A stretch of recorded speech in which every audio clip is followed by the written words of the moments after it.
I am so excited about this interview today with Kelly Vaughn. If you have a Shopify store, if you are looking to build an e-commerce and you're wondering why is it that I'm getting traffic to my store, but my store is really not converting the sales that I'd hoped for, Kelly is your go-to gal. I tell you what, Kelly has been a member of the Hub for several years now as a service provider partner, and she has worked with so many Hub stores.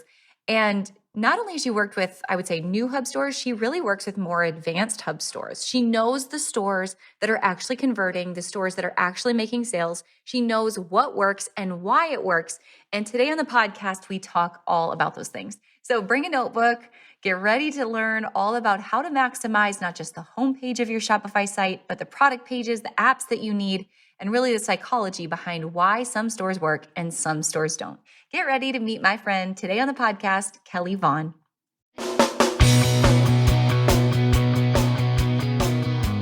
Let's talk about your business, strategy, and the juicy details of what actually works, from mainstream fashion to fashion on Main Street, and the entire ecosystem behind it. How do we scale your company and do it with the balance and the happiness that we all seek?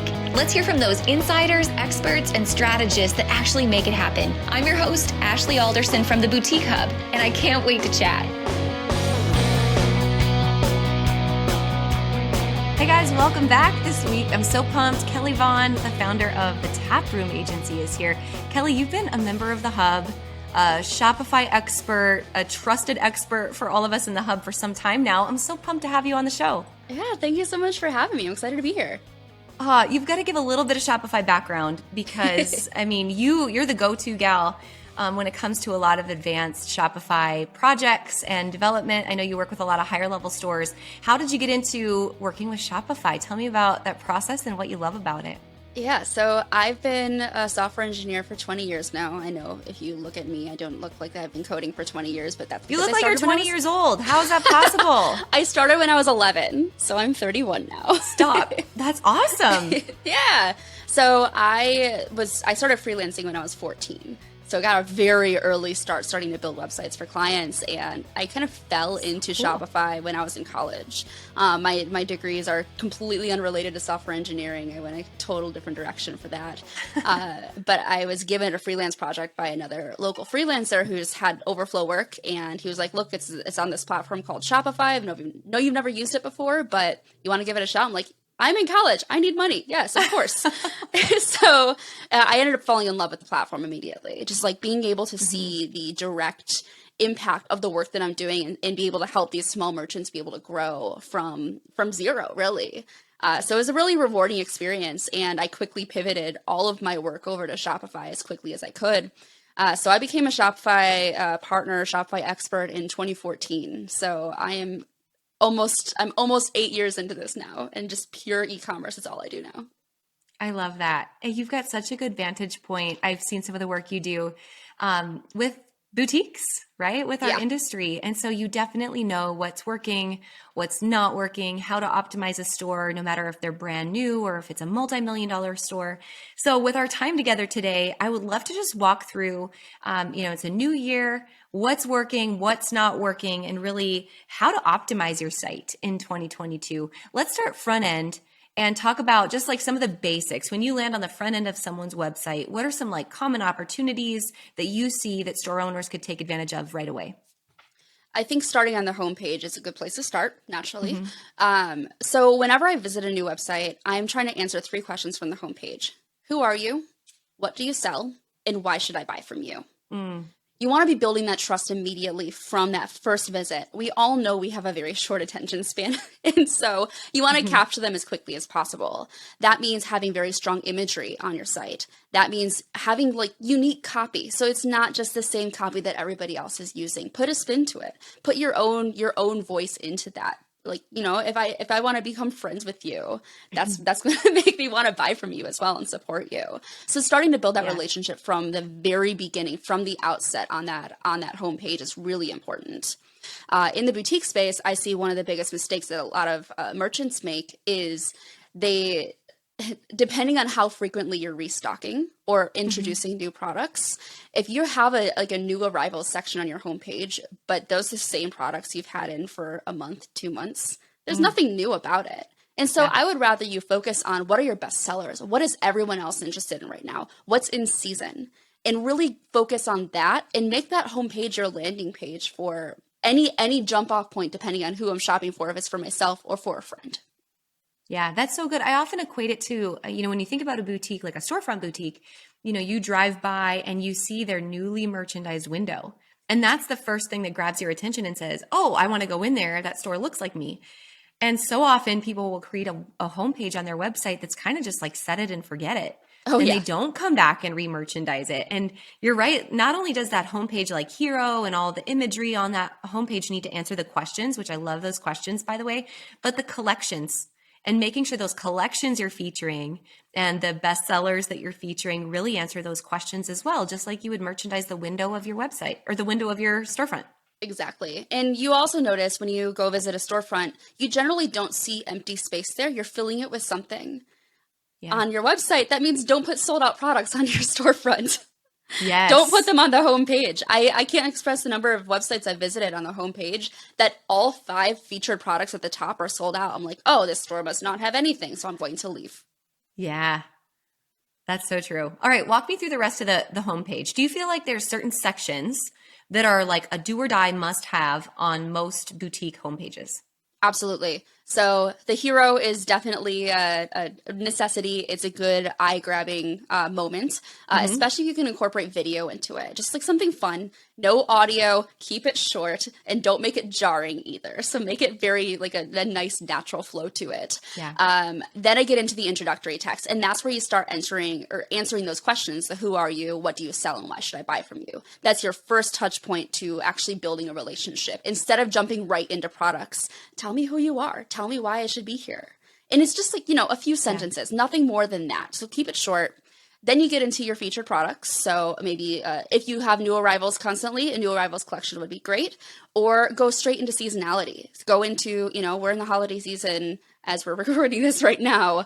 So I would focus on more of like, what do I want to wear to all my holiday parties this season? And put that first and foremost. You also want to include testimonials. And I think there are 2 different kinds of testimonials. You have your product reviews, pretty standard. I buy this dress and I get it and I love it and I write a review about it. But you also need these store level reviews. So why should I buy from you as a whole? Like you have a lot of really great things. It's not just this dress that I bought. Maybe your customer service is amazing. Maybe you have a really solid like returns policy. Maybe your in-store shopping experience combined with online, like buy online, pick up in store is really awesome. Highlight those things on your homepage. These are all trust builders. And that includes like make sure especially you have access to your shipping and returns policy, especially if you do something like super cool that is trust building, like the free returns or free shipping and returns both ways kind of situation. From there, then you start getting into more products. And then once you get down to the footer, or email sign up, definitely, please have an email sign up. You need to be sending a newsletter. They're very important. They're really good for trust building and for community building and for relationship building. But once you get to the footer, one of the biggest mistakes I see a lot is people don't include links to continue shopping once you get to the bottom of the page. So you include your links like about us and FAQs. I can go on a whole 30-minute podcast episode about why you need FAQs. So we'll get to that one. And like contact us. But if you don't have links to actually keep on shopping, like new arrivals or top collections or, just tops, bottoms, dresses, whatever you want to do, you have to scroll all the way back to the top of the page to continue shopping. So the goal is no matter where you are on the page, there's a link somewhere to continue shopping.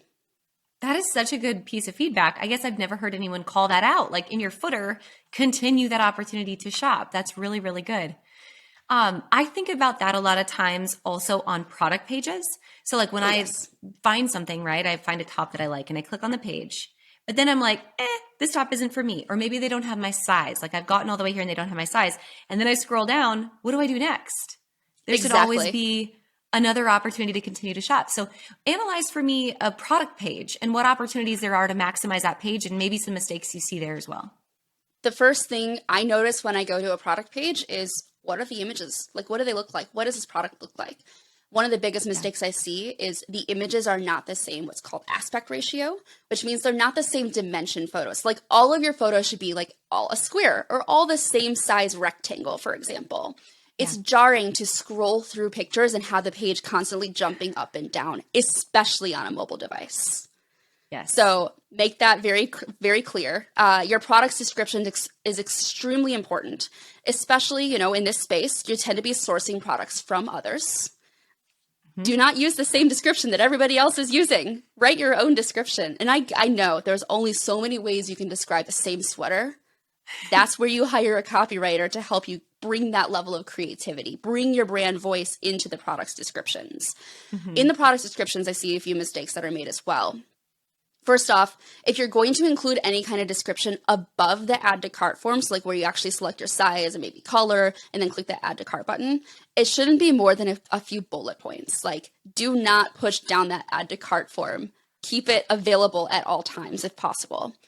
The second thing is on the product's description, if you want to go into more detail, which I highly recommend doing, it becomes too long. It becomes a wall of text. So it's really important to remember, as business owners, we tend to manage our company on a desktop or a laptop. We tend to not manage the company on our phones, but your customers are shopping from a phone. And so make sure you're browsing through your own website from homepage all the way through to checkout on your mobile device, so you can see what the experience is like. You are going to be like, oh, that's a lot of text. I'm not reading that. Yeah. And then you got to rewrite that copy. I cannot stress this enough. In fact, the other day we dedicated an entire team meeting to checking out on the boutiquehub.com from start to finish. And there were so many times we got to places and we were like, what is this? Like, why is this like this? I can't believe anyone has gotten through this process. This is broken. So it's kind of like, we say this a lot inside of Retail Bootcamp, but coming through your business through the front door. Like if you are a storefront business owner, a lot of times you park in the alley and you come in through the alley, right? Shopify is the same way. You're logging in, but are you actually pulling up on the street, parking in front of the store and walking in through the front door and taking in that entire experience? So I completely agree. There's so much of that process that can be easily missed. Exactly. And it's also important to remember you are the closest person to your business. So there are things that you will not catch because you're just used to them being there. Ask a friend or a family member, someone who you trust, to give you very clear and brutal feedback, and have them go through your site and be like, this makes no sense. And don't get so quick to like defend, well, it's because you did this. If they did not take the action that you expected them to take, that's a user experience error, because that's what your other customers are also doing. So trust somebody to give you really solid feedback and have them walk through the site with you. And so they can explain, here is why I'm tapping on this button here. Here's what I expect to happen when I tap on this. You get a lot of feedback that way. That's so good. Are there any other pages on like the front facing view of your website that you think are most important to really go through and review? Your FAQs, now that you talk about it. So with FAQs, one of the really important things that I always recommend to our clients is your product pages. So if I'm sharing, like I was just looking at this forest green velvet dress that I really wanted to buy for the holidays. And I sent the link to that product to my friend to look at it. She had never been on this website before. She had never shopped on this store before. And so she's seeing this product page as the landing page, as her first experience shopping on the store, which means you're answering those same three questions. Who are you? What do you sell? And why should I buy from you? On every single product page as well. So make sure you're educating your customers on who you are as a brand on each of those product pages. And part of that is answering FAQs directly on the product as well. So you tend to need, especially with clothing, you want to include what is, the care instructions. What is this made of? Yeah. When is it going to arrive? How long does it take to ship to me? What are the shipping costs going to be? You want to surface this information on every single product page before you even start getting into the FAQs, which answers everything else. Absolutely. So some of this, I would assume, to really judge the performance of the front end of the site, we really have to understand the back end of the site. We really have to understand the reports that we can read and analyze to see what's working and what's not working and why. So as we kind of transition to talk about the back end of Shopify, talk to me about how you're analyzing Google Analytics and some of the traffic reports that we have to see if what we have is actually working and where the first step in optimization would be coming from. Yeah. The numbers that are surfaced to you can be a little overwhelming because there are a lot of them. I mean, just on the Google or just on the Shopify dashboard alone, you have a lot of data available to you. And then you introduce something like Google Analytics, you're like, this is too much for me, especially with the new GA4 that it's no longer new, but I'm just like pretending it doesn't exist still because it's too much for me even. So if you don't know where to start with your conversion rate. That's a very easy number to understand. So with Shopify, they give you 3 numbers: added to cart, reached checkout, and placed order. So the conversion rate is based on that third one, that placed order. But what's really cool is that you have more than one conversion rate. You have a conversion rate based on what device you're using, based on what browser you're shopping from. And you can dig down it deep into both on Shopify and Google Analytics to see what is my mobile conversion rate versus my desktop conversion rate. Traditionally, your desktop conversion rate is higher because it's much easier to shop on a desktop pretty much always compared to a mobile device. But if your conversion rate on mobile is, let's say, less than 1% or less than 1.5%, you have some room for improvement. And then it's time to figure out why that's happening. So on Google Analytics, you can then dig down to see where people are dropping off on the site. So it's what's called the exit pages. Where are they leaving your site? Are they leaving on the cart? Are they leaving on a product page? Are they not even reaching a product page and they're leaving on the home page? Pretty typical to see a number of people drop off on their home page or on their first page they load just because maybe they accidentally came to that page. Who knows? We don't know. We can dig down a little deeper and see what other actions they were taking. But this gives you like a starting point of what to look at when you're just inundated with all of these numbers. I wouldn't pay too close attention to one individual number at any given time. So like conversion rate's great, but how is it compared to the number of sessions you have? Are you seeing a huge spike in sessions and then your conversion rate drops? Pretty typical, especially when you have, let's say, like a TikTok video go viral and you're getting a lot of new visits to your site that had never really intended on buying. That's pretty typical to see a spike in traffic, a drop in your conversion rate because of that. But if you're not seeing any other numbers change, but your conversion rate starts to drop, then you need to look at what actions have I taken recently that may have caused this. Some of them are going to be out of your control. Maybe we all know there's a supply chain issue right now, which is thankfully starting to improve a little bit. But if you're out of stock, of course your conversion rate is going to drop, especially if people add items to their cart and then they realize they can't actually check out or they can't buy what they want. Shipping rates, the cost of shipping is also changing. You also have, around December, shipping deadlines for receiving an item on time. So there are a lot of external factors that go into this, but maybe you changed your theme. Maybe you installed a new app and it's now making your store much more difficult to load or to actually reach checkout. Then these are the items that you're looking at, like what are the most recent things I took or the actions I took that may have caused a drop in this conversion rate? Or maybe it increased it and you're like, cool, this clearly worked. Candy Club is bringing a unique and engaging candy store experience to your stores with delicious premium candy at affordable prices, providing a really great value to your customer. With the perfect appeal to moms and women and kids of all ages, Candy Club searches the globe to find the best tasting premium candy, seeking a classic candy flavor with a modern day twist, from chocolates to gummies to sours and to favorites. Candy Club is packed with innovation and excitement, and I'm telling you, my kids and I have eaten enough Candy Club to prove it personally. Visit their site for more sweetness at wholesale.candyclub.com.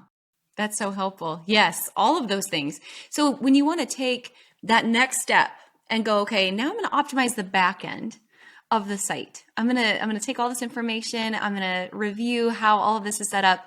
Where do you want to start optimizing on the back end? Is it some of the SEO? Is it some of the language? Is it some of the apps? Where do you dig in first? I usually start with SEO because SEO is a long game. It's very important to remember that SEO is a marathon, not a sprint. So the actions you take today are not really going to play much in effect in the near term, in the first month. But as you build up your content, as you optimize for SEO, you'll really see those benefits start to pay off. So make sure you're optimizing your titles and meta descriptions. Shopify automatically places those in for you. Change them because Shopify's description is actually twice as long as it's supposed to be as well. So you want to make sure it actually makes sense to a human on Google who sees that description and is like, ooh, that sounds like something I would want. And then you'd want to click on it. Also, writing blog posts. I'm a really big proponent of writing blog posts as a way that you can surface products, but also add life to your business. Give some like behind the scenes. Feature some of your customers and like, you know, how they style themselves with your clothes. Include links to the products they're buying so they can actually, there's no dead end. So they can still just immediately start shopping based on that blog post. So SEO is a really important one that I like to start with. The second one is definitely apps. With apps, there are two different kinds of apps to remember. One is storefront and the second is back office. So your back office apps are going to be like you have, if you're on Shopify Plus, you might have Shopify Scripts or Shopify Flow installed on your store, or you have an inventory management solution installed on your store. Your storefront apps are going to be the ones that your customers are interacting with. Product reviews, product options, things like that your customers have to interact with. Those back office apps, they don't really have an impact on your site's speed because they're only performing actions in the back end. But those storefront apps, those are the ones that really get you. And I'll go onto a store, I'm auditing a store, and they have 40 apps installed, and they're like, "Why is my store slow?" I'm like, "I can tell you why your store is slow. Let's start at these 40 apps that you have installed. Yeah. You have 3 product review apps installed. Why?" Yeah, I would say that's probably more common than not. Like, I think the App Store, like, it's like an addiction for a lot of people. Everyone's all like scrolling the App Store, like, oh, what's next? Like, what is the secret? What is the thing that's going to push my store over the edge? And really, the answer's not an app, typically. Like, the answer is all the very basic things that you just walk through that just can be refined, can be tested, they can be iterated, they can be improved upon. And then maybe you're going to bring in an app, but the app is generally not the answer to success. Exactly.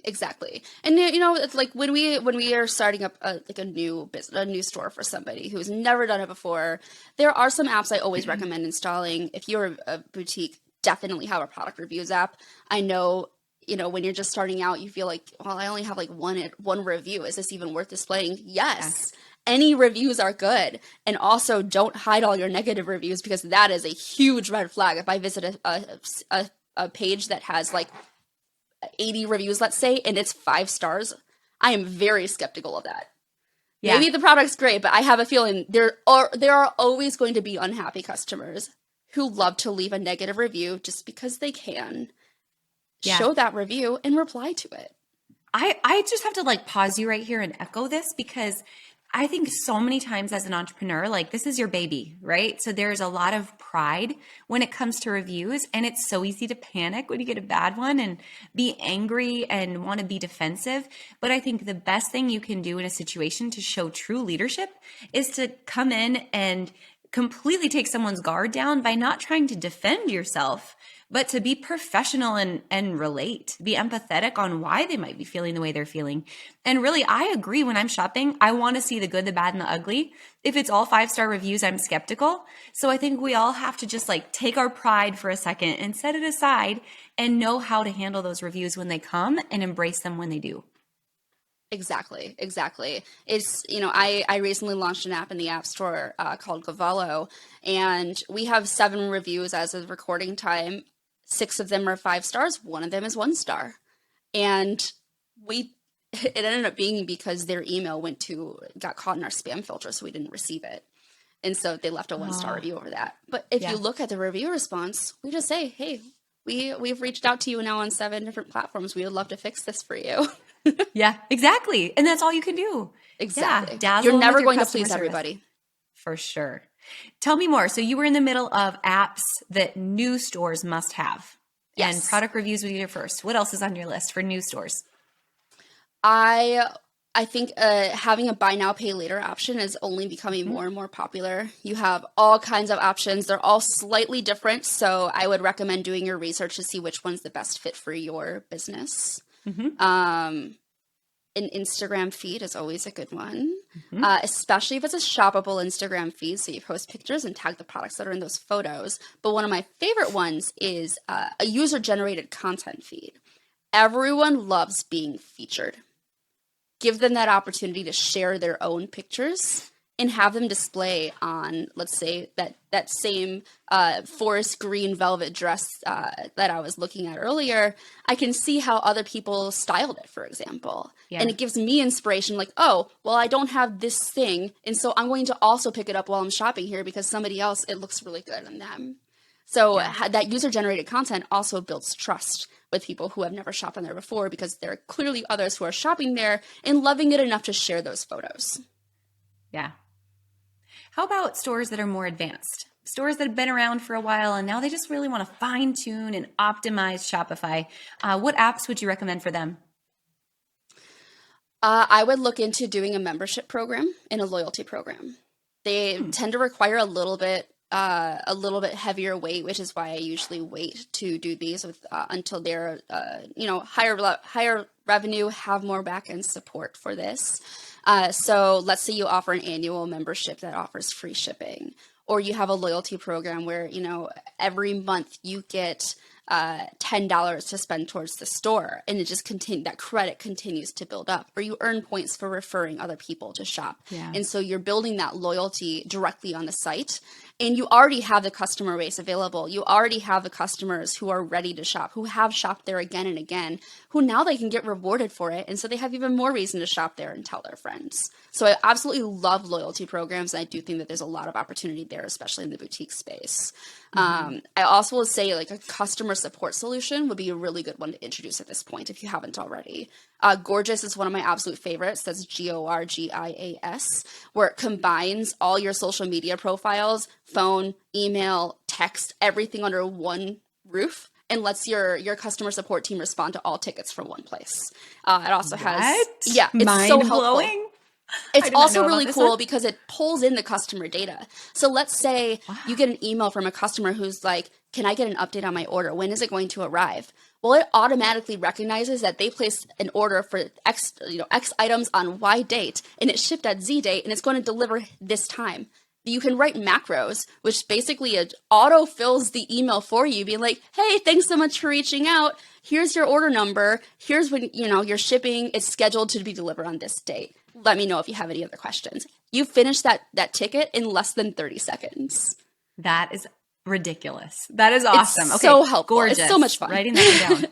Yes, gorgeous. I would also say SMS. If you're not doing SMS marketing, really awesome opportunity in this space to be building community. I'm a really big fan of PostScript. I think Attentive is also great. So those are two that are definitely worth looking into. If you're using Klaviyo for your email marketing, total no-brainer to continue to use Klaviyo for SMS as well. You can actually write flows where you're communicating with your customers using both platforms, just depending on what messages you want to send to them. It's really important to remember for SMS marketing, it is not email marketing. You do not talk to your customers the same way in SMS than you do as email, because everyone opens their text. Everyone, talks about texts have such a high open rate. Well, yes, I hate having an unread text on my phone. Of course I'm going to open it. But it needs to be short and sweet. And usually my favorite kinds of texts are not the ones that are promoting products or promoting sales. They're the ones that are sending other things like, hey, here's this gift that I found today. I hope you'll like it. Just like the random things that are just fun, and you can reply to them and build these relationships. Yeah, I love that. I think there's such an opportunity, and they are totally different platforms. You're so right. When you think about all the customers that you have, the clients that you've worked with, Kelly, what do you feel like your most successful clients all have in common? I think they're willing to try something and recognize when it's not working and pivot away from it. I think, it's easy to fall into this trap of, well, my customers are doing this, so clearly I need to do this. And then they don't notice that their customers stopped doing it, and they're still doing it for no reason other than the fact that their competitors are the ones who are like, yeah, we have this on our website. I think it's easy to copy what your competitors are doing. And you are a unique business. Even if this business over here is selling the exact same thing, you two are very different business owners. Your team is very different. Your brand voice is going to be very different purely because of you. And it's important to bring that brand voice to the table. And that's one of my favorite things to see as we work with these larger businesses who have this really well-defined brand that's so unique that you're like, you see, let's say like this is totally different let's say Chubbies, for example. I or love Jenny, Chubbies. They're one of right? my favorite. Yeah, If absolutely. you're not subscribed to their emails, do it. Even if you I have agree. zero interest in buying their products, their emails are hilarious. Yeah. And you can see, as soon as you get that subject, not even seeing who it's from, you're like, oh, this is a Chubbies email. Yeah, I'm going to open it just to be entertained. Exactly. Yes, totally agree. Like, what a well-defined brand that makes them so different than everyone else. And I agree. That is what we are all called to do. I have to echo that because, Kelly, I get asked that question all the time. Like, what's the secret to success, right? And so many times, there's just like so many stores in this industry that are just a carbon copy of one another. And, Exactly. like when you target everyone, you reach no one. So what's going to actually be the thing that sets you apart, and embrace what makes you different? Don't feel like you have to be your best imitation of someone else. Totally agree. I hate to go like super self-improvement on this, but you are the secret to your success. Literally, It is you. Totally agree. Well, one last question for you as we wrap up our time together. We are recording this at the very beginning of the year, and I know Shopify is growing like crazy, always evolving. There's always new tools, new products. If you would just look forward for the next year and just say, man, what is one like new feature or new opportunity or something happening in our industry with Shopify that you think most of our listeners today should jump on or explore, or maybe just like a heads up, this is coming? What would that be?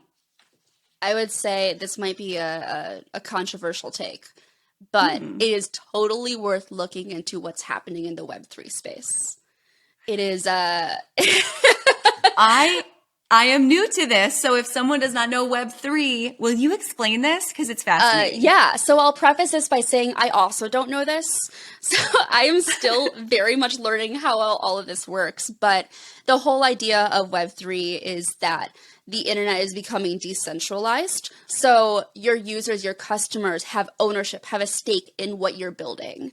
And you're often hearing this in the terms of people purchasing what are called NFTs or non-fungible tokens, Yes. which is a whole nother word. I'm new to all of that too, and I just figured out what that is, and I'm still like mind blown. I'm still I own 6 of them, but I don't know, like, I'm like, cool, I have a picture of a corgi. I don't know what it does, but I have it. But I'm seeing, I'm starting to see more and more brands, especially big brands like Nike, just acquired a company totally focusing on Web3. Adidas has released NFTs. Even companies like Applebee's starting to release NFTs. So they're building a community around it. So you can think of offering an NFT, like limited run, to your customers, and that gets them access basically to like new product launches, or gets to help determine the direction of like, should we buy this for our shop, and like give them that more behind the scenes, kind of building the loyalty side of things. So it's a really cool space to explore, with the whole caveat that it is brand new. And it's still such in its infancy that what it looks like now is going to be totally different 3 months from now. But it's a fun thing to start exploring. And it could be a very like, I am an early adopter of this and offering the super cool thing that nobody else is doing yet. You want a way to make yourself stand out. That's one of them.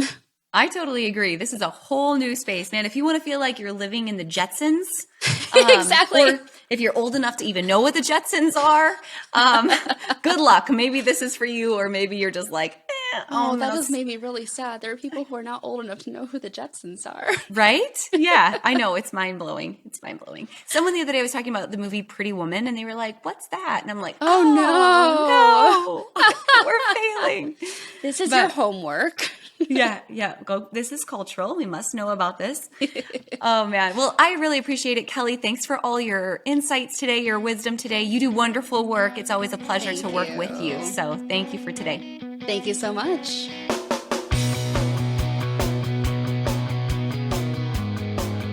Hey guys, thank you so much for listening to this episode. We hope that you loved it. Don't forget to hit subscribe and leave a rating and review down below for a chance to be one of our featured listeners each and every week. For more information on our spirit of community over competition and how to access complete show notes and bonus downloads from our guests, head on over to theboutiquehub.com and join the community. We'll see you next week.